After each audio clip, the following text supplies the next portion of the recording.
నడిపిస్తున్నటువంటి అన్నయ్య గారికి, చక్కగా నడిపిస్తున్న అన్నయ్య గారికి ప్రభు పెట్టి వందనాలు తెలియపరుచుకుంటున్నాము. చక్కని వాక్యాన్ని అందించినటువంటి మొట్టమొదటిగా మెసేజ్ చెప్పినటువంటి క్రిస్టి బ్రదర్ గారికి కూడా ప్రభు పెట్టి వందనాలు తెలియపరుచుకుంటున్నాము. చాలా సంతోషకరమైనటువంటి విషయం కదా.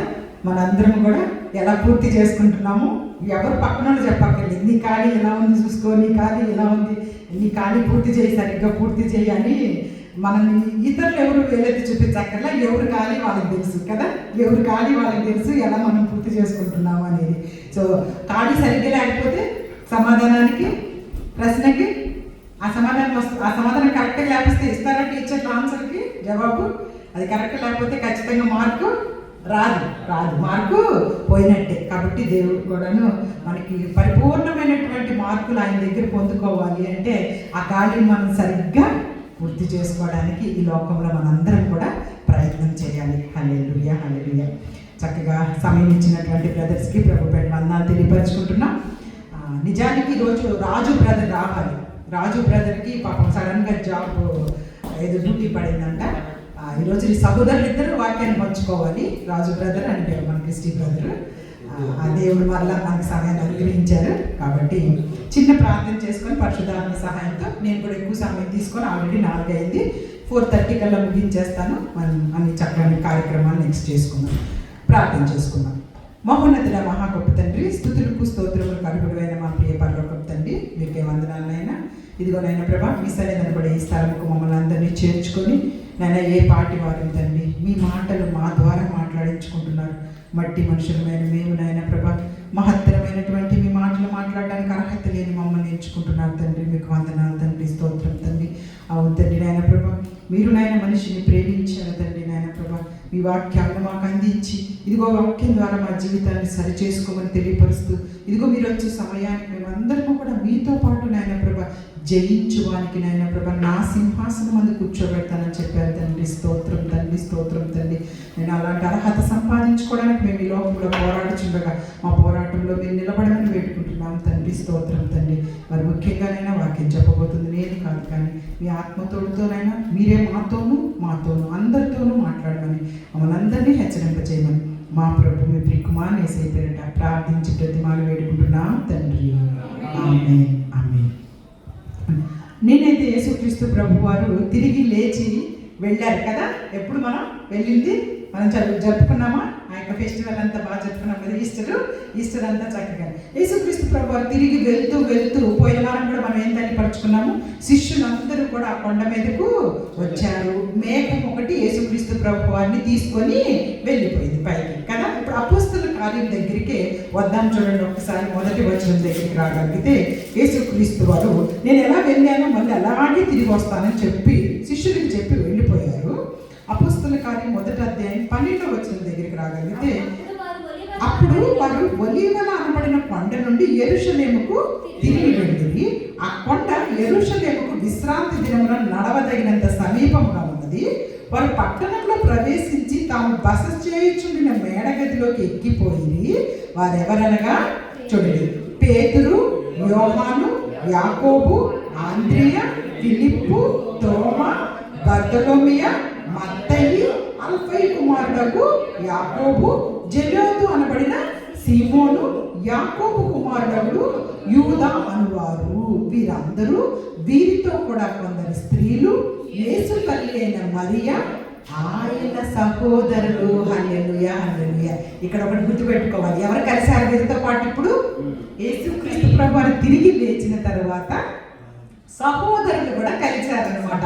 అప్పటి వరకు కూడాను నమ్మనటువంటి సొంత అన్నలు, అంటే మరియమ్మ తల్లి గారికి మనకు తెలుసు యేసుక్రీస్తు ప్రభు వారి తర్వాత మరియమ్మ తల్లికి యేసేపు గారికి ఇంకా బిడ్డలు పుట్టిన్నారనమాట. ఆ వారంతా కూడా యేసుక్రీస్తు ప్రభు వారు బ్రతికున్నంత కాలం యేసయ్య చెప్తున్న బోధల వైపు కానీ యేసుక్రీస్తు వారిని కానీ అంగీకరించలేదు. కానీ తిరిగి లేచిన తర్వాత వారు నమ్మి వారందరూ తల్లితో కలిసి యేసు తల్లి అయిన మరియ, ఆయన సహోదరులు ఏక మనసుతో ఎడతెగక ప్రార్థన చేస్తూ ఉన్నారు. ఆయన తిరిగి వెళ్ళిపోయిన తర్వాత వీళ్ళందరూ మేడగదిలోకి వెళ్ళి ప్రార్థన చేస్తూ ఉన్నారనమాట. చూడండి, అప్పటి వరకు భయంకరమైనటువంటి స్థితిలో ఉన్నటువంటి వారు ప్రభుని క్రీస్తు వారు లేచి తిరిగి కనపడి 40 తర్వాత ఆరోపణ అయిపోయిన తర్వాత వీళ్ళలో ఏమొచ్చేసింది? ధైర్యం వచ్చేసింది. అదే నేను ఎప్పుడు చెప్తున్నాను, పునరుద్ధానం వలన పొందుకున్న శక్తి బలం. వీళ్ళు శిష్యులందరికీ ఎలా వచ్చింది ఆ బలము? ప్రభువైన క్రీస్తు వారు చనిపోయినప్పుడు భయపడిపోయారు. అందరూ కూడా కొట్టి చంపేస్తుంటే ఏంటి కామ్గా ఉన్నాడు, ఏదో చాలా చాలా చేస్తాడంటే ఏం చేయలేదని భయపడిపోయినటువంటి ఆ సమాజం ఆ దినం లేచి తిరిగి కనిపించిన తర్వాత శక్తిని పొందుకొని ఎడతెగక ప్రార్థన చేస్తూ ఉన్నారు. ప్రార్థన చేసిన తర్వాత మనందరికీ చూడండి అక్కడ ఏం జరుగుతుందో. ఇంకా 15 వచనం. ఆ కాలం అందు ఇంచుమించు 120 మంది సహోదరులు కూడి ఉండగా పేతురు వారి మధ్య నిలిచి ఇట్లనే, సహోదరులారా, యేసును పట్టుకుని వారికి త్రోవ చూపిన యూదాను గురించి పరిశుద్ధాత్మ దావీదు ద్వారా పూర్వం పలికిన లేఖనం నెరవేరవలసి నేను. చూసారా ఎలాంటి గుర్తొచ్చేస్తున్నాయో ఇప్పుడు? పేతురు గారికి ఇస్కరియోతు యూదా గురించి ఆల్రెడీ ఏదైతే రాయబడి ఉన్నదో అది నెరవేరింది అంతే. ఇస్కరియోతు యూదా ఈ విధంగా చేస్తాడన్న విషయం కీర్తనాకారుడైనటువంటి దావీదు గారు ఆల్రెడీ రాశారు. ఆ లేఖనం నెరవేరవలసి ఉంది కాబట్టి ఇస్కరియోతు యూదా అలాగా వెళ్ళిపోయాడు. అయితే ఇక్కడ చూడండి ఒక్కసారి 18వ వచనం. ఈ యూదా ద్రోహం వల్ల సంపాదించిన రోకలికిచ్చి ఒక పొలము కొనెను. అతడు తల క్రిందులుగా పడి నడిమికి బద్దలైనందున అతడి పేగులన్నీ బయటకు వచ్చాను. ఇప్పుడు యేసుక్రీస్తు ప్రభువుని అప్పచెప్పింది ఎవరు? అందరికీ తెలుసు కదా. ఏం పేరు ఆయన పేరు? ఇస్కరియోతు యూదా. ఆయన పేరు యూదానే, ప్రదేశం ఇస్కరియోతుకి సంబంధించిన వాడు కాబట్టి ఆ ఊరి పేరుతో పిలుస్తున్నారు. ఇస్కరియోతు యూదా యేసుక్రీస్తు ప్రభువుని ఎన్ని డబ్బులకు అమ్మేశాడు? ఎంత?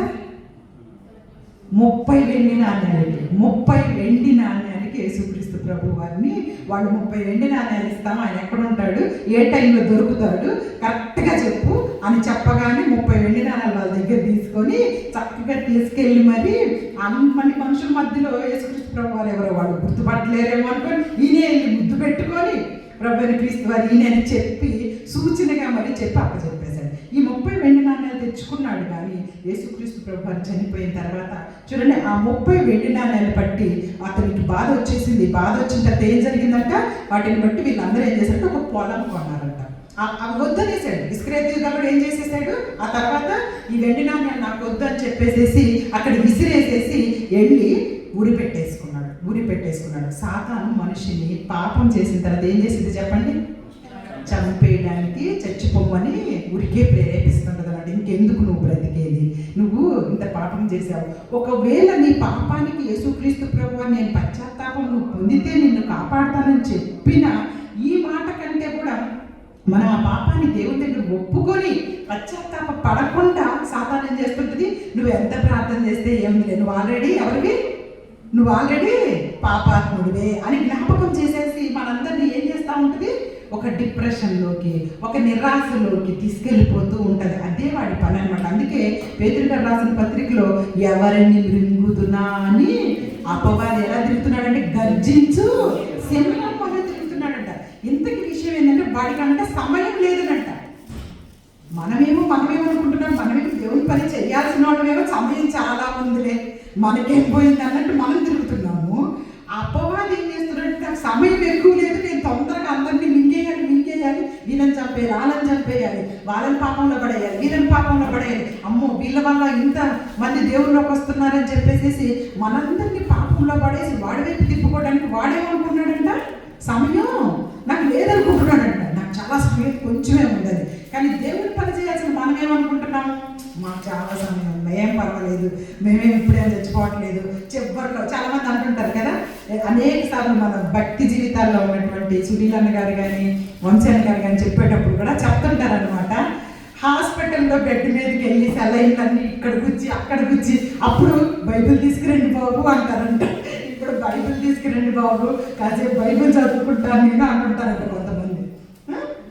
హాస్పిటల్లో సెలైన్లన్నీ గుచ్చిన తర్వాత మీరు బైబిల్ తీసుకొని చదవమని దేవుడు అని అడిగాడా చెప్పండి? ఒక పక్క మీరు అటు ఇటు కదలలేక నొప్పులు పడుతున్నారని దేవుడు తెలియదా? మీకు ఎంత పాపం అక్కడ పరీక్షలు ఉంటాయి. అయినా అప్పుడు మనకి ఏదో జ్ఞాపకం వచ్చినట్టు, బాబు బైబిల్ తీసుకొని తల కింద పెట్టరా, బైబిల్ తీసుకొచ్చి చదవరా, ఆ బైబిల్ నాకు తెలిసి పెట్టరా అంటే ఉన్న టైం అంతా వేస్ట్ చేసి ఎప్పుడు పోయి గుర్తొచ్చారు దేవుడు? అది చచ్చిపోతున్న సమయాల్లో హాస్పిటల్లో అప్పుడేం దేవుడు నేను బతిమలాడి ఎన్నిసార్లు నువ్వు వాకింగ్ చదువు అని చెప్పి నీకు నిజంగా బాగలేనప్పుడు, నీకు నిజంగా నీరసంగా ఉన్నప్పుడు, లేదా నువ్వు లేవలేని స్థితిలో ఉన్నప్పుడు నా బైబిల్ చదవమను. నువ్వు ఆరోగ్యంగా ఉన్నప్పుడు. అందుకే దేవుడు అనేక సార్లు యవ్వనంలో కాడి మోయట మేలు నరునికి, యవ్వనంలో కాడి మోయట నరునికి మేలది. నువ్వు మంచి స్ట్రెంగ్త్గా, బలంగా, శక్తిగా ఉన్నప్పుడు ఆయన పని కొరకు, పరిచర్య కొరకు పరిగెత్తినటువంటి ఆ క్రియలు ఆయనకి ఇష్టం. నువ్వు ముసలిపోయి నడవలేక చర్చికి వంగిపోయి దూరిపోయి రావాల్సి ఆ సమయంలో ఆయన ఏం కోరుకోడు పాపం. నువ్వు ఇంట్లో ప్రార్థన చేసిన ఆ టైంలో ఆయన ఆలకిస్తాడు. కానీ నీకు అన్నీ ఇచ్చిన సమయంలో నువ్వు కావాలని చెప్పేసి సమయం ఉండి కూడా, సమయం లేనోళ్ళు నేను చేయలేను పాపం, ఇక్కడ ఉద్యోగ పరిస్థితుల కోసం వచ్చారు, సెలవు ఇవ్వలేక దాన్ని మనం ఏం చేయలేము. కానీ సమయం ఉంచుకొని వృధా చేస్తే మాత్రం దేవుడు సహించడండి. ఇస్కరియోతు యూద ఆ యొక్క కొన్నటువంటి ఆ 30 వెండి నాణేలు నాకు వద్దు అని చెప్పి అక్కడ ఇసిరేసి వెళ్ళిపోయాడు అనమాట ఆలయంలో. ఆ తర్వాత ఉరి పెట్టుకొని చనిపోతే అతని శరీరం కూడా చూడండి ఏమైందంట, ఉరి పెట్టుకుంటే ఒక చెట్టు ఉరి పెట్టుకుంటాడు. అది మత్తయి సువార్తలో రాయబడి ఉంటుందండి. ఇక్కడ అతను తల క్రిందులుగా పడి నడిమికి బద్దలేదు. ఆ చెట్టు కొమ్మ కూడా ఇరిగిపోయిందంట. ఆ చెట్టు కొమ్మ అంటే కొన్నిసార్లు బైబిల్లో తప్పులు పడ్డే వాళ్ళు ఏమంటుంటారంటే మత్తయి సువార్తలోనే ఆయన ఉరి పెట్టుకున్నారని రాశారు, ఇక్కడేమో కిందకి తల కిందులుగా పడి నడిమికి బద్దలైపోయింది అంటే మీ బైబిల్లో అక్కడ ఒకటి రాశారు, ఇక్కడ ఒకటి రాశారని చెప్తూ ఉంటారనమాట. అది క్లియర్గా చరిత్రకారులు చక్కగా చూసి మనకు అన్ని విషయాలు కూడా వంశన లాంటి వాళ్ళు చక్కగా క్లియర్ ఇస్తారు. నాకు ఏ డౌట్ ఉన్నా నేను వెంటనే నన్ను అడిగేస్తాను అనమాట. సో అది క్లియర్గా చెప్పారు. అక్కడ ఆయన ఉరిపెట్టుకున్నది కరెక్టే. ఆ చెట్టు కొమ్మకి ఒక లోయ దగ్గరికి వెళ్ళి లోయ పక్కకు ఉన్నటువంటి ఒక చెట్టు కొమ్మకు ఉరిపెట్టుకున్నాడట. ఆ ఉరి దానికి తగిలిన తర్వాత చెట్టు కొమ్మ ఇరిగిపోయి కిందకు పడి, తల క్రిందకు పడి నడిమికి బద్దలైపోయి పేగులన్నీ పడి, అంటే శరీరం ఏమైపోయింది, బాడీ 2 ముక్కలుగా విడిపోయి పేగులు కూడా బయటకు వచ్చి చూడండి. సాతాను ఒక్కసారి పాపాన్ని నువ్వు ప్రేమించడం మొదలు పెడితే, ఇందాక బ్రదర్ పాడిన పాటలో కూడా, లోకమాయలో పడిపోయావా, దుష్టుడు బాణంకి బలి అయిపోయావా.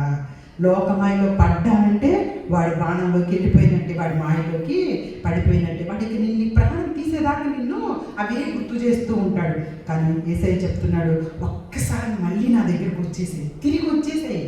తప్పిపోయిన కుమారుడిని ఏమన్నారంటే యేసయ్య, తప్పిపోయిన కుమారుడిని దేవుడు, తప్పిపోయిన కుమారుడు ఏమన్నా బాగా మంచి మంచి పనులు చేశాడా, వెళ్ళిపోయి ఏం చేశాడు, తీసుకెళ్ళిన ఆస్తి అంతా ఏం చేశాడు, దుర్వ్యాపారాల్లో పెట్టేసేసి మొత్తం ఇష్టానుసారంగా ఖర్చు పెట్టేసేసి చివరికి ఏమనుకున్నాడు, తన తండ్రి దగ్గర ఏదైనా పనన్నా దొరుకుద్దేమో అనుకున్నాడు. మళ్ళీ వచ్చి నా తండ్రి దగ్గర అనేక మంది పని వాళ్ళు ఉన్నారు, నేను ఇప్పుడు ఇంత పాపంలో పడి ఇక్కడ పందులు కూడా తినలేదంట. మా ఫుడ్ తింటామా అని చెప్పేసి నెట్టేసి పందులు తిందాం అనుకుంటే పందులు కూడా తినలేకపోతే చూడండి ఎంత దుష్టమైన పరిస్థితికి పడిపోయాడు. ఆఖరి తట్టుకోలేక పందులకేసే పొట్టు ఆ పందులశాలలోకి వెళ్ళి తినకపోతుంటే పందులు తినకుండా తోసేస్తే అప్పుడు గుర్తొచ్చాడు తండ్రి. వాళ్ళ తండ్రి గుర్తొచ్చి, నా తండ్రి దగ్గర ఎంతోమంది పనులు ఉన్నారు కదా, కనీసం నేను కొనుగ్గా కాకపోయినా తప్పు చేశానని చెప్పేసి ఒక్కసారి వెళ్ళి ఆ పనుడుగా ఒకరిగా పెట్టుకుంటాడేమో మా నాన్నని అడుగుదామని చెప్పేసి వచ్చాడంట. కానీ తండ్రి ఎలా స్వీకరించాడు, సర్లే పనిలో పెట్టుకుంటామన్నాడా, కాదండి. తన కుమారుణ్ణి ముందు కంటే కూడా గొప్పగా ఆదరించి తీసుకొని ప్రశస్త వస్త్రం ధరింపజేసి మంచి చెప్పులేసి ఉంగరం తొడిగించి అందరి పనులను పిలిచి ఏమంటున్నాడు, నా కుమారుడు తప్పిపోయి దొరికాడు కాబట్టి మంచి వేట మాంసం సిద్ధం చేయండి, అందరినీ పిలవండి భోజనానికి అని చెప్పేసి విందు చేపిస్తున్నాడు. నువ్వు నేను తప్పిపోయినా పర్వాలేదు, మళ్ళా తిరిగి ఆయన దగ్గరికి వస్తే ఆయన అంతకంటే పరలోక రాజ్యంలో నీ కోసం నా కోసం విందు జరుగుతుందంట. హల్లెలూయా, హల్లెలూయా. అక్కడ రాయబడి ఉంటుంది. మీకు అందరికీ లూకాసు వార్త 15వ అధ్యాయంలో 3 ఉపమానాలు ఉంటాయి, మీకు తెలుసు, నేను చూపించక్కర్లేదు. ఆ 3 ఉపమానాల్లో కూడా తప్పిపోయి తిరిగి వచ్చిన 99 గొర్రెలు, 100 గొర్రెలు ఉంటే 99 ఆయన దగ్గరే ఉన్నాయి, జాగ్రత్తగా ఉన్నాయి. కానీ తప్పిపోయింది ఎవరు, ఒక్క గొర్రె తప్పిపోయింది. ఆ ఒక్క గొర్రె కోసం ఎతికాడు. ఆ గొర్రె దొరకగానే కాపరి విందు చేయిస్తున్నాడంట. విందు చేయించుకొని సంతోషపడ్డాడు. ఈ ఒక్క తప్పిపోయిన గొర్రె నువ్వు నేనే. ఆ తప్పిపోయిన ఆ ఒక్క గొర్రెలో మనమే ఉంటున్నాం ప్రతిసారి. ఆ తప్పిపోయిన వారిని కనుక మళ్ళా తిరిగి వచ్చేస్తే పరలోకంలో విందు జరిగిద్దంట. ఇక్కడ నువ్వు ఒక్కొక్క విషయానికి పశ్చాత్తాపడుతూ ఉంటే పరలోకంలో మన కొరకు, మన పేరు మీద అక్కడ ఒక పెద్ద విందు జరుగుతూ ఉంటుందంట. దేవునికి మహిమ వస్తూ ఉంటుందంట. నా బిడ్డ తప్పిపోయింది అన్నావు కదా, సాతాను చూడు తిరిగి వచ్చేసాడు నా దగ్గరికి మళ్ళీ అని ఆయన సంతోషిస్తాడంట.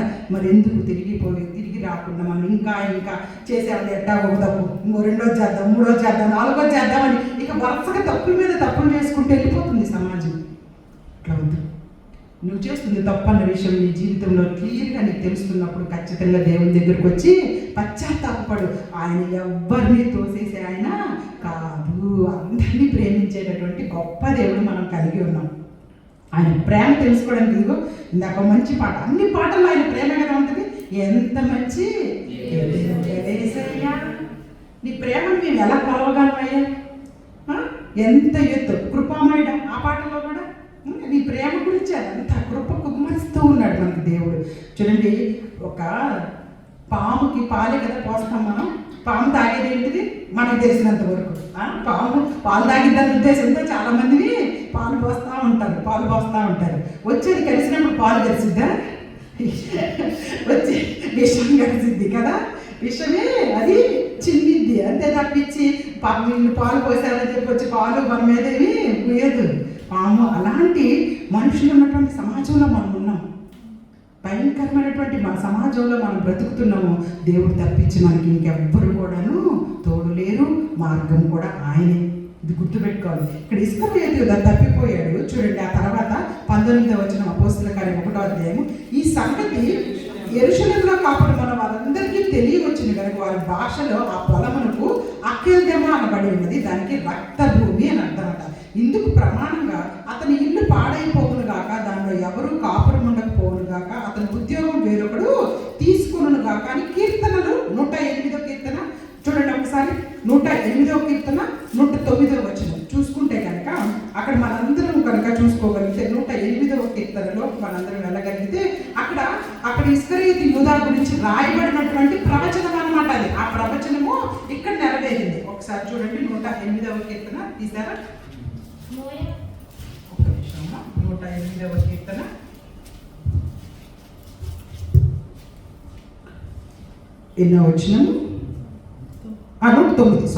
109వ కీర్తన 8వ వచనం. 109వ కీర్తన 8వ వచనం.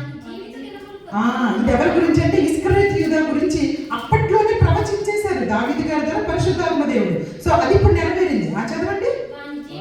వాని జీవిత దినములు కొద్దివగును గాక, వారి ఉద్యోగం వేరొకటి తీసుకును గాక, వారి బిడ్డలు తండ్రి లేని వారు అగుదురు గాక, వారి భార్య విధవరాలగును గాక, వారి బిడ్డలు దేశ దిమ్మల్లోనే భిక్షమెత్తుదురు గాక, పాడుబడిన తన ఇళ్లకు దూరంగా జీవనము వెతుకుతురు గాక. చూసారా, ఇంకా అతని కింద కూడా వారి ఆస్తి అంతా అప్పులు వారు ఆక్రమించుకుందరు, వారి కష్టార్జితం పనులు దోచుకుందురు. సో ఇదంతా కూడా ఇస్కరియోతు యూదా గురించి రాయబడినటువంటి ఆ ప్రవచనం ఇక్కడ నెరవేరిందన్న విషయం పేతురు గారు ఇక్కడ వీళ్ళందరికీ చెప్పేశారనమాట. సో ఇది మనం ఇంకా దాన్ని తీసేద్దాము. అతను వెళ్ళిపోయాడు కాబట్టి మనం అందరము కూడా ఇప్పుడు అపోస్తలులు మొత్తం 12 మంది ఉండాలని యేసుక్రీస్తు ప్రభువు తెలియపరిచారు. ఇప్పుడు మనం 11 మందిమే ఉన్నాము. ఇస్కరియోతు తప్పిపోయాడు కాబట్టి మనలో ఒకరిని ఇంకా ఎంచుకుందామని చెప్పేసి ఒకరిని వారు చీటీలు వేసుకొని ఎంచుకున్నారండి. అసలైన విషయంలోకి వస్తున్నాను. మనకి ఈరోజు మాట్లాడాలనుకుంటుంది 2వ అధ్యాయం, అపోస్తలుల కార్యము 2వ అధ్యాయము 1వ వచనం. ఈ విధంగా శిష్యులు ప్రార్థన చేస్తూ ఉన్నారు. ఆ ప్రార్థనల తర్వాత చూడండి 1వ వచనం. పెంతెకోస్తు పండగ దినం వచ్చినప్పుడు అందరూ ఒక చోట కూడి ఉండేది. అప్పుడు వేగముగా వీచు బలమైన గాలి వంటి ఒక ధ్వని ఆకాశం నుండి హఠాత్తుగా వారు కూర్చున్న ఇల్లంతా నిండెను. వీళ్ళు ఒక ఇంట్లో కూర్చొని ప్రార్థన చేస్తున్నారు పెంతెకోస్తు పండగ దినం రోజు. అప్పుడు అక్కడికి చూడండి ఏమొచ్చిందంట, ఒక గాలి, వేగంగా వీచు బలమైన గాలి వంటి ఒక ధ్వని ఆకాశం నుండి అకస్మాత్తుగా వారు కూర్చున్న ఇల్లంతా నిండెను. మరియు అగ్ని జ్వాలల వంటి నాలుకలు విభాగింపబడినట్లు వారికి కనబడి వారిలో ఒక్కొక్కరి మీద రాలగా అందరూ చదవాలి, పరిశుద్ధాత్మతో నిండిన వారై ఆత్మ వారికి వాక్శక్తి అనుగ్రహించిన కొలది అన్య భాషలతో మాట్లాడింది. యేసుక్రీస్తు ప్రభు వారు చెప్పినటువంటి విషయం ఏంటంటే, నేను వెళ్ళిన తర్వాత మీకు ఎవరిని పంపిస్తానని చెప్పారు? పరిశుద్ధాత్మను పంపిస్తాను. అతని ఆదరణకర్త, అతని సత్య స్వరూపి, నా విషయాలన్నీ మళ్ళీ మీకు జ్ఞాపకం చేస్తారని. ఒకసారి ఆలోచించండి, బైబిల్ గ్రంథం బాగా చదివితే కనుక మీకు రావాల్సిన ఆలోచనలు ఏంటంటే, పేతురు గారు వీళ్ళందరూ కూడా భయపడి ఆ రోజు వెళ్ళిపోయినటువంటి వీళ్ళకి యేసుక్రీస్తు ప్రభువు చెప్పిన మాటలు బైబిల్ గ్రంథంలో రాయగలిగారంటే వాళ్ళకి ఎలా గుర్తొచ్చినాయి అంటారు? ఎవరు గుర్తు చేశారంటారు? ఇవన్నీ పరిశుద్ధాత్ముడు వాళ్ళతో పాటు ఉండి, వాళ్ళు పామరులు, వాళ్ళు చదువుకున్న వాళ్ళు ఏమన్నా, ఎవరి శిష్యులంతా కూడా శిష్యులంతా చేపలు పట్టేటటువంటి జాలర్లు వాళ్ళు. మరి ఇంత పుస్తకాలు ఎలా రాశారు? మీరు ఇప్పటికైనా ఎప్పుడైనా బైబిల్ చదివేటప్పుడు పత్రికలు చదువుతుంటే, పేతురు గారు రాసిన పత్రిక కానీ ఇలా పత్రికలు చదువుతున్నప్పుడు అందులో భాష ఎలా ఉంటుంది, ఒక్కొక్క పదం ఎలా ఉంటుంది?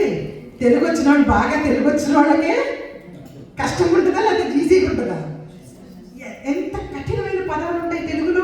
తెలుగు అయినా ఇంగ్లీష్ అయినా ఏదైనా ఏ గ్రంథంలో చూసినా కానీ ఆ యొక్క డీప్ మీనింగ్ లేకపోతే ఆ పదము ఇప్పటికీ బయట చదవడానికి చాలా మందిని తప్పులుగానే గబుక్కుని చదువుతామో లేదా. కానీ పేతురు గారు లాంటి జాలరులైనటువంటి ఆ వారు అంత పెద్ద పెద్ద పదాలు ఇక్కడ రాశారంటే ఎలా రాసుంటారంటారు?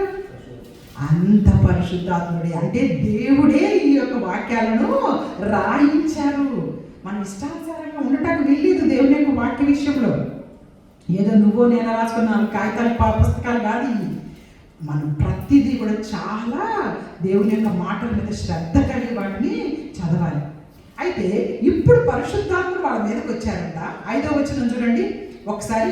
ఆ కాలమున ఆకాశం క్రింద నుండి ప్రతి జనములో నుండి వచ్చిన భక్తి గల యూదులు యెరూషలేములో కాపురం ఉండిరి. వీళ్ళకున్న ఆచారం ఏంటంటే, యూదులకి ఎక్కడన్నా ఏ దేశంలో ఉన్నా సరే పెంతెకోస్తు పండగ, వీళ్ళకి కొన్ని పండుగలు ఉంటాయి. పర్ణశాల పండగ, పెంతెకోస్తు పండగ, పస్కా పండుగ. పస్కా పండుగ రోజు ఏం చేశారు చెప్పండి? యేసుక్రీస్తు ప్రభువుని చంపేసిన రోజు. గుర్తుపెట్టుకోవాలి మనం ఈ విషయాలు. పస్కా పండుగ రోజే యేసుక్రీస్తు ప్రభువు పస్కా పశువుగా బలైపోయారు. చివరి పస్కా పశువుగా, అంటే అప్పటి వరకు ఉన్నటువంటి బలులన్నిటికీ సమాప్తం. ఇక మీరు బలులు ఇచ్చడం వల్ల మీ పాపాలు పోవు. ఇక నుంచి నన్ను నమ్మటం వల్ల తప్పించి ఇంకా దేని వల్ల మీ పాపాలు పోవు. అప్పటి వరకు ఉన్నది ఏంటంటే ఒక పశువుని అప్పగించేస్తే కనుక వాళ్ళ పాపాలు తీసివేయబడతాయని. కానీ యేసుక్రీస్తు ప్రభువు ఒక్కటేసారి పస్కా పశువుగా వధింపబడిన తర్వాత ఇక మీరు నన్ను నమ్మితే తప్పించి నిత్య జీవము, ఇక మీరు బలులు ఆరాధనలు ఏమి కూడా వాటికి చేయాల్సిన పని లేదని దేవుడు ఇచ్చినటువంటి పస్కా పండగ. ఇప్పుడు ఈ పెంతెకోస్తు పండగ. యూదులు ఏ దేశంలో ఉన్నప్పటికీ కూడా ఈ పండగకి ఎక్కడికి వస్తారు? యెరూషలేముకి వచ్చేస్తారు. ఇప్పుడు యెరూషలేములో కూడుకొని ఉన్నారట ఆ పండగ రోజు. చూడండి దేవుడు తన సంకల్పాన్ని ఎలా తీసుకొస్తున్నారు చూడండి. ఇప్పుడు పరిశుద్ధాత్ముడు రావాలి వీళ్ళందరి మీద కంటే వీళ్ళందరూ ఎక్కడ కూర్చుండాలి? ఒక దగ్గర ఉండాలి. వీళ్ళంతా ఒక దగ్గర ఎప్పుడు ఉంటారు? పండగ రోజు ఉంటారు, పెంతెకోస్తు పండగ రోజు. సో ఆ పండగ రోజు ఆ కాలంలో ఆకాశం కింద ప్రతి జనంలో నుండి భక్తిగల యూదులు యెరూషలేములో కాపురం ఉండి ఈ శబ్దము కలుగుగా జనులు గుంపులుగా కూడొచ్చి ప్రతి మనుషులు తన స్వభాషతో వారు మాట్లాడటం విని కలవరపడింది. అంతటా అందరూ విభ్రాంతి నుండి ఆశ్చర్యపడి, ఇదిగో మాట్లాడుతున్న వీరందరూ గలిలీయులు కాదా? మనలో ప్రతివాడు తాను పుట్టిన దేశపు భాషతో వీరు మాట్లాడటం మనం వినుచున్నామే, ఇదేమి? చూడండి అక్కడ ఉన్న వాళ్ళలో ఏ దేశాలలో ఉన్నారో చూడండి. పార్థీయులు, మాదీయులు, ఎలామీయులు, మెసొపొతేమియా, యూదయ, కపదోకియా, పొంతు, ఆసియా అంటే మన దేశాలు, ఫ్రుగ్రియా, పంపులియా, ఐగుప్తు అనే దేశములు వారందరూ. అంటే ఈ దేశాల్లో ఉన్న యూదులందరూ అక్కడికి వచ్చేసారు. వాళ్ళందరూ అక్కడికి వచ్చి పరిశుద్ధాత్ముడు వాళ్ళ మీదకి రాగానే ఎవరి భాషలో వాళ్ళు దేవుని గురించి చెప్పేస్తున్నారు, సువార్తను ప్రకటించేస్తున్నారు వాళ్ళు. హల్లెలూయా హల్లెలూయా. ఎంత గొప్ప విషయం ఆ దినం జరిగిందో చూడండి. ఎప్పుడైతే పరిశుద్ధాత్ముడి లోకంలోకి వచ్చారో అదే సంఘము పుట్టుక, సంఘ పుట్టినరోజు. హల్లెలూయా హల్లెలూయా. ఎప్పుడైతే పెంతెకోస్తు పండగ దినాన పరిశుద్ధాత్ముడు దిగి అక్కడికి వచ్చారో అదే మనకి సంఘం మొదలవటానికి ముఖ్యమైనటువంటి సూచన అన్నమాట. అయితే చూడండి, ఆ తర్వాత కురేనీ దగ్గర లిబియా ప్రాంతంలో కాపురం ఉన్నవారు, రోమా నుండి పరవాసులుగా వచ్చిన వారు, యూదులు, యూదా మత ప్రతిష్ఠులు, ఇంకా ఎంతమంది ఉన్నారు చూడండి, క్రేతీయులు, అరబీయులు మొదలైన మనం అందరము వీరు మన భాషలతో దేవుని గొప్ప కార్యములు వివరించుట వినుచున్నామని చెప్పుకొని అందరూ విభ్రాంతి నుండి ఎటూ తోచకి ఇదేమగునో అని ఒకరితో ఒకరు చెప్పుకునేది. హల్లెలూయా. హల్లెలూయా హల్లెలూయా. పరిశుద్ధ ఆత్ముడు ఆ విధంగా మన మీదకి వచ్చినారండి. ఒక్కసారి యేసుక్రీస్తు ప్రభు వారు ఈ లోకంలో ఉన్నప్పుడు నేను మీ దగ్గరికి ఆత్మను పంపిస్తానని చెప్పినటువంటి ఆ వచనాలు చూడండి. గబగబా తొందరగా చూసేద్దాం. యోహాను సువార్త 1వ అధ్యాయము 30వ వచనం చూడండి. యోహాను సువార్త 1వ అధ్యాయము 30వ వచనం. హల్లెలూయా. నా వెనుక ఒక మనుషుడు వచ్చుచున్నాడు, ఆయన నాకంటే ప్రముఖుడు కనుక నాకంటే ముందటి వాడు ఆయనని నేను ఎవరి గురించి చెప్పేదినో ఆయనే ఈయన. నేను ఆయన ఎరుగునైతిని కానీ ఆయన ఇశ్రాయేలు ప్రత్యక్షమగుటకు నేను నీళ్ళలో బాప్తిసం ఇచ్చుచు వచ్చేదని చెప్పాను. మరియు యోహాను సాక్ష్యం ఇచ్చుచు ఆత్మ పావురం వల్ల ఆకాశం నుండి దిగవచ్చును చూచితిని. ఆ ఆత్మ ఆయన మీద నిలిచింది. ఇది యోహాను గారు యేసుక్రీస్తు ప్రభువారు వస్తున్నప్పుడు నాకంటే ముందుగా నేను వచ్చాను, ఆయన కంటే ముందుగా నేను వచ్చాను, కానీ నా వెనక వచ్చేవాడు నాకంటే గొప్పవాడని ఏ విధంగా సాక్ష్యం చెప్పారో ఇప్పుడు యేసుక్రీస్తు ప్రభువారు పరిశుద్ధాత్మను గురించి ఏం చెప్తున్నారో ఒకసారి యోహాను సువార్త 14వ అధ్యాయం దగ్గరికి రండి. యోహాను సువార్త 14వ అధ్యాయం. యోహాను సువార్త 14వ అధ్యాయం చదవండి అందరూ కూడా. 16, 17 వచనాలు. నేను తండ్రిని వేడుకుందును మీ వద్ద ఎల్లప్పుడూ ఉండటకై ఆయన వేరొక ఆదరణకర్తను అనగా సత్య స్వరూపి ఆత్మను మీకు అనుగ్రహించును. అక్కడ ఇప్పుడు ఏదైతే చెప్పారో మీ మీద ఒక ఆత్మను నేను పంపిస్తానని యేసుక్రీస్తు ప్రభువారు ఏదైతే చెప్పారో ఆ ఆత్మని ఇప్పుడు తెచ్చుకున్నారా లేదా? వీళ్ళందరూ పొందుకున్నారా లేదా? హల్లెలూయా హల్లెలూయా. ఆయన మాట ఇచ్చి తప్పే దేవుడా కానే కాదండి. మాట ఇస్తే ఆయన నెరవేర్చేటటువంటి దేవుడు. ప్రతి వాగ్దానము నీకు నాకు ఇచ్చిన దేవుడిని నువ్వు నమ్మాలి. ఏంటో తెలుసా ఆయన ఇచ్చినటువంటి గొప్ప మనకి ముఖ్యమైన వాగ్దానం, నన్ను నమ్మిన వారికి నేను నిత్య జీవం ఇస్తాను అనే వాగ్దానం ఉంది మనకి. నమ్మితే నిత్య జీవాన్ని పొందుకుంటాం. నమ్మటం మనం చేయాల్సినటువంటి పని. నమ్మకంలో నువ్వు నేను తప్పిపోకూడదు, నమ్మాలి. అదే మన గురించి దేవుడు కోరుకుంటారు. ఇందాక బ్రదర్ చెప్పినట్టుగా యోహాను గారు కూడా బాప్తిస్మం ఇచ్చి యోహాను గారు కూడా తన ఖాళీని ఎంత చక్కగా పూర్తి చేసుకున్నారో చూడండి. తనకిచ్చిన పని తను చక్కగా నెరవేర్చారు. ఆయన యేసుక్రీస్తు ప్రభు వారు నిజంగా చెప్పాలంటే ఈ లోకంలో యేసుక్రీస్తు ప్రభు వారు బ్రతికి ఉన్నప్పుడే బాప్తిస్మం ఇచ్చి యోహాను తలని నరికేపించారు కదా. హేరోదు కూతురు ఆ తల కావాలని అడిగినప్పుడు నరికేపించారు. నిజంగా ఆలోచిస్తే యేసుక్రీస్తు ప్రభువారి కొరకే కదా బాప్తిస్మం ఇచ్చి యోహాను గారు అంత పరిచర్య చేస్తుంది. ఆయన అక్కడే ఉండగానే యేసుక్రీస్తు ప్రభువారు ఈ లోకంలో ఉండగానే బాప్తిస్మం ఇచ్చి యోహాను తల నరికి వేయబడితే అసలు ఏమీ చెయ్యలేదంటే యేసుక్రీస్తు ప్రభువారు నిజంగా ఆ రోజుల్లో శిష్యులు నమ్మొచ్చా యేసుక్రీస్తు ప్రభువారు? అరే ఇదేంటి బాప్తిస్మం ఇచ్చి యోహాను గారు ఆయన గురించి చెప్తూ ఉంటేనే ఆయనని తల నరికించినా కానీ యేసుక్రీస్తు ప్రభువారు ఏం చేయటం లేదండి. హేరోదు రాజుని కానీ లేకపోతే వీళ్ళని కానీ వాళ్ళని కానీ ఏం చేయట్లేదు. మాకు జరిగితే ఆయన ఏం పట్టించుకోరేమో అని చెప్పేసి ఒకవేళ వాళ్ళ అపనమ్మకం వచ్చి వెనక్కి వెళ్ళిపోతారా లేదా మనలాంటి వాళ్ళు అయితే. కానీ శిష్యులను దేవుడు అందుకేనండి అంతగా ప్రేమించింది అపోస్తలులను. ఎందుకంటే వారు అమాయకులైనప్పటికీ చివరిలో సిలువలో అక్కడ కొంచెం సేపు చెదిరిపోయినా మరలా వాళ్ళని తెచ్చుకోగలరు, వాళ్ళని ఖచ్చితంగా నిలబడతారని తెలుసు. కాబట్టి చూడండి అలాంటి భయంకరమైన పరిస్థితుల్లో కూడా వాళ్ళు యేసుక్రీస్తు ప్రభువాన్ని వెంబడించారు. హల్లెలూయా హల్లెలూయా.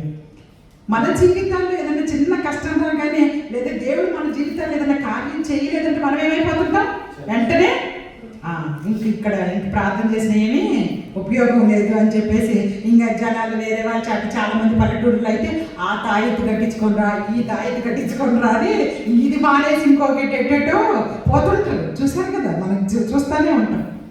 అంత పెద్ద కష్టం వచ్చినా కానీ శిష్యులు ఎలా నిలబడ్డారో చూడండి. అందుకే దేవుడు వాళ్ళకి అసలు మన ప్రకటన గ్రంథంలో అపోస్తలులు ఎక్కడ సింహాసనాల మీద కూర్చుంటారు వాళ్ళు. హల్లెలూయా హల్లెలూయా. అపోస్తలులకే కాదు ఆ హక్కు. ఇప్పుడు ఇందాక మనకి చక్కని వచ్చిన తిమోతి గారు రాసిన పత్రికలో సుధాకరాన్ని కూడా మళ్ళీ జ్ఞాపకం చేశారు. ఏంటిది? నా పరువు కడముట్టించింది, విశ్వాసాన్ని కాపాడుకుంటుంది, నా కొరకు నీతి కిరీటం ఉంచబడినది నా కొరకే కాదు ఆయన ప్రత్యక్షత కొరకు ఎదురు చూసు మీ అందరికీ కూడా ఉందని చెప్తున్నారు. హల్లెలూయా హల్లెలూయా. నేనేదో నన్నొక్కడే పక్కకి పని చూశాడు దేవుడు అని చెప్పరు. దేవుడికి అందరికీ అంతే ఇష్టం. పౌలు గారు అంత ఇష్టము, నువ్వు నేను అంతే ఇష్టం. అందుకని మనకు కూడా నీతి కిరీటమే పెడతాడు ఆయన. వేరే వాళ్ళకి ఒకటి, వాళ్ళకి ఒకటి కాదు, మనకు కూడా నీతి కిరీటం పెట్టాలని ఆయన విశ్వాసంలో మనం కాపాడుకుంటే, ఎప్పుడు పడితే అప్పుడు కాదు, ఊరికే వచ్చి నీతి కిరీటం పెట్టించుకోవడం కాదు, మనం మన విశ్వాసాన్ని కాపాడుకొని మన పరుగు కరెక్ట్గా మనం చేస్తే. కాబట్టి ఎలా సిద్ధపాటులో ఉంటున్నావు? పరిశుద్ధాత్ముడు నువ్వు పొందుకుంటున్నావా లేదా? ఈరోజు పరిశుద్ధాత్ముడు ప్రతి క్షణం నిన్ను నడిపించడానికి ఆయన ఇష్టపడుతూ ఉన్నాడు, కానీ నువ్వు నీలో ఉన్న పరిశుద్ధాత్ముని ఎంత దుఃఖపరుస్తున్నావు? ఆయన చెప్తున్న పనులు చేయకుండా వ్యతిరేకమైన పనులు చేస్తూ ప్రతి క్షణము కూడా పరిశుద్ధాత్మను నువ్వు నేను దుఃఖపరుస్తున్నామేమో ఒకసారి మనల్ని మనం పరిశీలించుకోవాలి. అందుకే పౌలు గారు తెస్సలోనికీయులకు రాసిన పత్రికలో పరిశుద్ధ ఆత్మను దుఃఖపరచుకుడి అని రాయబడి ఉంటుంది. అంటే నువ్వు నేను హృదయంతో చేసే పాపం వలన హృదయంలో ఉన్నటువంటి పరిశుద్ధాత్ముడు దుఃఖపడిపోతూ ఉంటాడు. అలా అని చెప్పి నిన్ను విడిచిపెట్టి వెళ్ళిపోడు, నిన్ను హెచ్చరింపజేస్తూనే ఉంటాడు. మనందరికి తెలియదా? మన హృదయాల్లో మనకు తెలుసా లేదా? ఏదైనా తప్పు చేస్తున్నప్పుడు మనల్ని ఆ తప్పు చేయొద్దు అని ఒక ఆత్మ లోపల నుంచి అరుస్తూనే ఉంటుంది. అయినా సరే దాన్ని నొక్కి పెట్టేసేసి, దానిని పక్కన పెట్టేసేసి మనం అనుకున్నదే మనము చేస్తూ ఉంటాం. అప్పుడు పరిశుద్ధాత్ముడు దుఃఖపడతాడు లోపల. కాబట్టి ప్రతి క్షణము నమ్మిన ప్రతి ఒక్కరి మీద ఆత్మ ఉంది. మనం ఏ విధమైన సిద్ధపాటులోకి ఈరోజు వెళ్తున్నాం అనేది ఒక 2-3 వచనాలు చూపించుకొని మనం ఇంక ముందుకు వెళ్ళిపోదాం. చూడండి, ఒక్కసారి మత్తయి సువార్తలో ఒక ఉపమానం ద్వారా యేసుక్రీస్తు ప్రభువారు, ఇదిగో నేను మీ అందరి కొరకు మళ్ళా ఎలా వెళ్ళాను అలా తిరిగి వస్తానని చెప్తున్నారు. ఆయన తిరిగి వచ్చే సమయానికి నువ్వు నేను సిద్ధపాటులో ఉంటున్నామా లేదా? ఆ ఖాళీని పూర్తి చేసుకునే పనిలోనే ఉన్నాం మనం కూడా. ఆ పనిలో మనం ఎలా ఉన్నాం అనేది ఒక ఉపమానం మనందరికీ తెలుసు. మత్తయి సువార్త 25వ అధ్యాయము. ఆ యొక్క ఉపమానాన్ని చూసుకొని మనం ముగించేసుకుందాము. ఆయన ప్రేమ ఎంత మంచిదో మనకు తెలుసు. చూడండి, పరలోక రాజ్యము తన దివిటీని పట్టుకున్న పెండ్లి కుమారుని ఎదుర్కొంటూ బయలుదేరిన 10 మంది కన్యకలను పోలి ఉన్నది. వీళ్ళు 5 బుద్ధి లేని వారు, 5 బుద్ధి కలవారు. బుద్ధి లేని వారు తమ దివిటీలు పట్టుకుని తమతో కూడా నూనె తీసుకొని పర్లేదు. బుద్ధి గలవారు తమ దివిటీలతో కూడా సిద్ధులలో నూనె తీసుకొని పోయి. ఇక్కడ ఒక గొప్ప మాట అండి, చాలా మందికి అర్థం కాని విషయం ఏంటంటే, పెండ్లి కుమారుడు ఆలస్యం చేయగా. పెండ్లి కుమారుడు అంటే ఎవరు? యేసుక్రీస్తు ప్రభువారే పెండ్లి కుమారుడు. అంటే మనందరం ఎవరికి? సంఘము. ఆయన యొక్క పెండ్లి కుమార్తె, వధువు సంఘం. సంఘంలో పురుషులైనా స్త్రీలైనా అందరం ఆయనకు భార్యలమే. ఆయనకు మనందరం సంఘం అనేది ఆయన యొక్క వధువు. పెండ్లి కుమారుడు యేసుక్రీస్తు ప్రభువారు. ఆయన మరలా తిరిగి వస్తున్న సమయంకి ఏం జరగబోతుంది, ఎలా ఉండాలో చెప్తున్నారు. పరలోక రాజ్యం గురించి చెప్తూ, బుద్ధి లేని వారు బుద్ధి కలవారట. వీరందరూ కూడాను నువ్వు చూడండి, దివిటీలు పట్టుకొని తమతో నూనె తీసుకుపోలేదు బుద్ధి లేని వారు. బుద్ధి గలవారేమో సిద్ధులు నూనె తీసుకుపోయి. పెండ్లి కుమారుడు ఆలస్యం చేయగా. ఇప్పుడు యేసుక్రీస్తు ప్రభువారు రాకడ ఆలస్యం అవుతుందా? తొందరగా వచ్చేసారా? ఇంకా రాలేదు కదా, ఇంకా రాలేదు. ఆయన మళ్ళీ తిరిగి వస్తానని అన్నాడు. వారందరూ కునికి నిద్రించుచుండిరి. ఎవరందరూ? అందరూ నిద్రించుచున్నారండి. ఇక్కడ అది మనకు అర్థం అవుతుంది. మామూలుగా ఏమనుకుంటారంటే, బుద్ధి గల కన్యలేమో నూనె తీసుకొని పోయారు, బుద్ధి లేని కన్యకలేమో నూనె తీసుకుపోలేదు కాబట్టి చాలా బుద్ధి కలిగిన వాళ్ళు చాలా గొప్పవాళ్ళు అనుకుంటుంటారు. కానీ అటు బుద్ధి కలిగిన వాళ్ళు నిద్రపోతున్నారు, బుద్ధి లేని వాళ్ళు కూడా నిద్రలోనే ఉన్నారు. అంటే సంఘం మనుషులందరం అదే నిద్రమత్తులో ఉన్నాము. ఇంకా ఆయన రాకడ ఆలస్యం అవుతుంది కాబట్టి అందరము కూడాను నిద్ర, ఇంకా రాలేదు, ఇంకా అప్పుడు వచ్చేటప్పుడు బాగా గబ్బ మార్చుకుందామని, అప్పుడు ఏదో మార్చుకుందాం మన జీవితాలు, ఇప్పుడు ఏం పర్లా మనకి ఇష్టం వచ్చినట్టు బతికేద్దామని అటు బుద్ధి లేని వాళ్ళు అట్లానే ఉంటున్నాం, బుద్ధి కలిగిన వాళ్ళు కూడా అట్టునే బతుకుంటా వెళ్ళిపోతున్నాము. అందరూ కునికి నిద్రించుతున్నారంట. అయితే అర్ధరాత్రి వేళ పెండ్లి కుమారుడు అతన్ని ఎదుర్కొనరండి కేక వినబడిందంట. సడన్ గా వచ్చేసారు. ఇదిగో పెండ్లి కుమారుడు వచ్చారు, అందరూ ఎదుర్కోవాలి, రండి రండి రండి అని ఒక కేక వినపడిపోయింది దేవదూతల చేత. ఈ లోకంలో యేసుక్రీస్తు ప్రభు తిరిగి వచ్చేటప్పుడు బూరలతో దూతల శబ్దం మనకి వినిపిస్తుంది. ఆ సమయంలో అలా వినిపించేసరికి చూడండి, అప్పుడేం జరుగుతుందంటే, అప్పుడు ఆ కన్యకలు అందరూ లేచి తమ దివిటీలు చక్కపరుచుకున్నారు. బుద్ధి లేని ఆ కన్యకలు, అయ్యో మా దివిటీలు ఆరిపోవచ్చున్నావు కనుక మీ నూనెలో కొంచెం మాకు ఈడని వారి బుద్ధి కలవారిని అడిగిరి. అందరూ నిద్రించుచున్నా కానీ బుద్ధి కలిగిన కన్యకలు ఎందుకు దేవుని దగ్గరికి పరలోక రాజ్యంలోకి వెళ్ళగలుగుతున్నారో ఒకసారి చూద్దాం. చూడండి, అందుకు బుద్ధి గల కన్యకలు, మాకు మీకు ఇది చాలదు, మీరు అమ్మవారి వద్దకు పోయి కొనుక్కొనని చెప్పి వారు కొనబోచుండగా పెండ్లి కుమారుడు వచ్చెను. అప్పుడు సిద్ధపడి ఉన్నవారు అతనితో కూడా పెండ్లి విందుకు లోపలికి వెళ్ళిపోయారు. అంతట తలుపులు వేయబడిను. తరువాత తక్కిన కన్యకలు వచ్చి అయ్యా అయ్యా మాకు తలుపు తీయమని అడగ్గా అతడు నీవు నెరగనని మీతో నిశ్చయముగా చెప్పుచున్నాను, ఆ దినమైన గడి అయిన మీకు తెలియదు కనుక మీరు మెలకువగా ఉండుడి. హల్లెలూయా.